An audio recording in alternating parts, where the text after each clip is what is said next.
Happy Friday, everyone. Okay, so we've talked a lot about the wheelchair, but today we're going to talk about actually how to push the wheelchair. And today's video is sponsored by this amazing party shirt.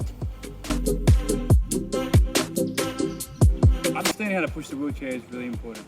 Your shoulder is really good at range of motion. It can do a lot of different things, but unfortunately, with all that range of motion, it means you've got tiny muscles that surround it, which aren't really good for pushing heavy objects, such as when you're pushing a wheelchair. For that reason, it's really important that we protect the shoulders. We protect the shoulders by the wheelchair setup, but also how we push the wheelchair. First thing you want to know is that you don't want to push the wheelchair from the very top. You actually want to start from a little bit behind. This gives you more power to every single push. The idea of pushing is that you want to do less pushes with longer strokes. So ideally, we want to start just a little bit back behind the middle, start back here, and when we push, we want to push all the way through.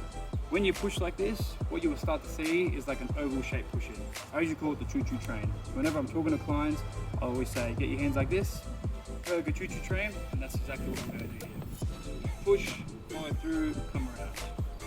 For me personally, I push, but I push so much that I come this way, and I sort of do like a figure eight. That's fine as well. What you want to avoid is what we call an arc push. An arc push is essentially when you grab the top of the wheelchair and you sort of just come, work in this range over here. Which isn't good because you're not letting the chair roll and coast. And by pushing like this, you're often almost applying the brakes because you're giving resistance to the push rim rather than just letting it roll. It isn't completely useless though. This arc push that we were just talking about, it's quite ideal if you're going uphill when you're not able to coast. You just need to make sure you maintain that speed. For really difficult hills, what I recommend people do is often go up in a zigzag format. Going downhill is similar. When you're going downhill, if it's quite steep, just like a ski on the slopes, you want to zigzag your way down. If you go straight down, it's going to be really hard to brake. You may risk burning your fingers or inability to stop. The last thing I'll mention as well is if you're pushing someone. If you're pushing someone in a wheelchair, you should always be mindful, respectful, and ask them if they want to be pushed. But if you are pushing them, you need to be aware that they're giving you the trust of their mobility.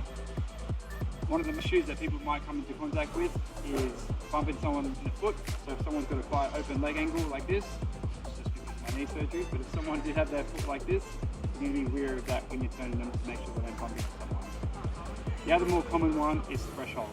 So you may be pushing someone, and if they've got quite a lot of weight going through these tiny casters, you may push them and they may go tilt over, depending on how far. So as much as it's important to know how to push the wheelchair setup is really important. All the measurements and how we build the wheelchair is very specific to the person. For instance, the further forward the wheel is, the easier it is going to be for me to push. If it's too far back, then it's a bit harder to push. So we want to try to make it as far forward as possible without being too tippy. Being able to tip the wheelchair is really important because if you've got a threshold or something that you need to clear, you want to be able to pop the wheelchair really easily. The height of the chair is really important. So ideally, when someone's in their cushion in the chair, you want their fingers to be on the top of their actual pin over here. For me, this is probably a bit too low, which means I have to elevate my shoulders more than what I need to. Ideally, I'd either have a higher cushion that lifted me up here, or we would build the chair for the metalwork to be a bit higher. And the world isn't always wheelchair accessible. So you or your client need to learn how to push. So maybe situations like this, where if you just roll down, your feet would hit the concrete, and you'd probably come over. So what they generally need to do is learn how to pop the wheelchair, so come down nice and gently, just taking safety for us. So that's how you push a wheelchair. If you can only remember one thing from it, just remember the choo-choo train. Choo-choo!